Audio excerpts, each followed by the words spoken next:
Kamusta po kayo? Bago po ang lahat, first things first.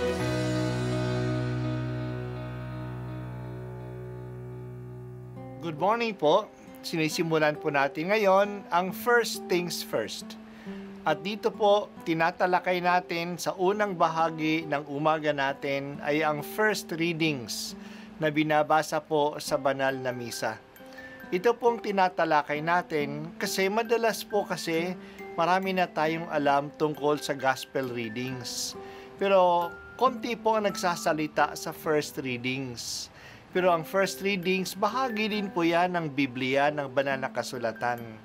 Kaya susubaybayan po natin ang mga first readings, basahin po natin at kuminsan kailangan ng basahin ng 2 o 3 beses bago maintindihan kasi hindi po tayo familiar sa mga istorya at sa mga kaisipan na tinatalakay dito. Ang pagbasa mula sa aklat ng pahayag. Sumiklab ang digmaan sa langit. Naglaban si Arkanghel Miguel kasama ang kanyang mga anghel. At ang dragon kasama naman ang kanyang mga kampon. Natalo ang dragon at ang kanyang mga kampon at pinalaya sila sa langit. Itinapon ang dambuhalang dragon, ang matandang ahas na ang pangalay Diablo o Satanas ay dumaya sa buong sanlibutan. Itinapon siya sa lupa, pati ang kanyang mga kampon. At narinig ko ang isang malakas na tinig buhat sa langit na nagsasabi, dumating na ang pagliligtas ng Diyos. Ipinamalas na niya ang kanyang kapangyarihan bilang hari. Ipinamalas na ng Mesiyas ang kanyang karapatan, pagkat pinalayas na sa langit ang umuusig araw at gabi sa mga kapatid natin. Nagtagumpay sila laban sa Diablo sa pamamagitan ng dugo ng kordero at ng kanilang pagsaksi sa katotohanan. Hindi sila nanghihinayang sa kanilang buhay, kaya't magalak kayo, kalangitan at lahat ng naninirahan diyan. Ang salita ng Diyos. Salamat sa Diyos.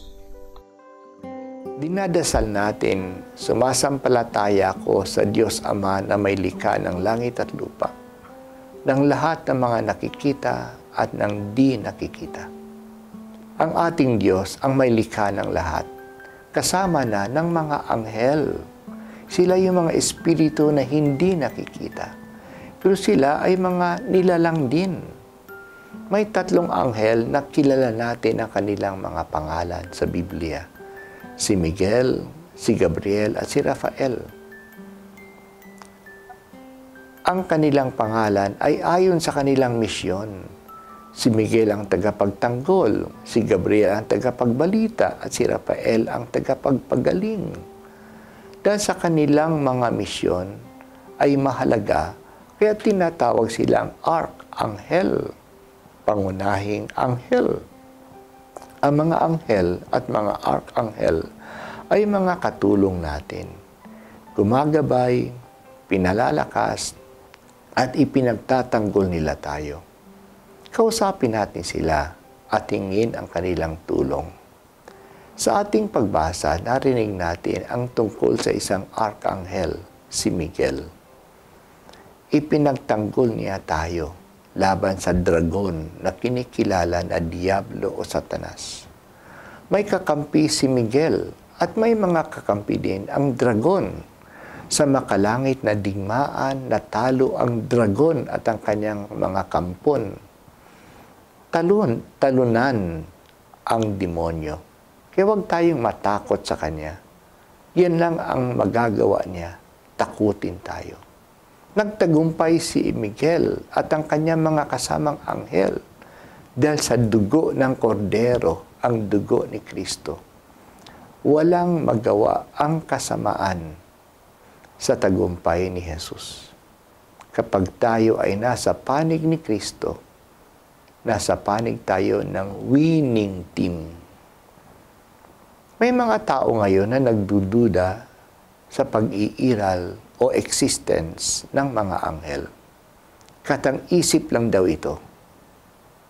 Pero hindi natin maisasantabi ang nakasulat sa banal na kasulatan na mayroong mga angels na naglilingkod sa tao at mga archangels na pinagkakatiwalaan ng Diyos ng mahalagang misyon para sa atin.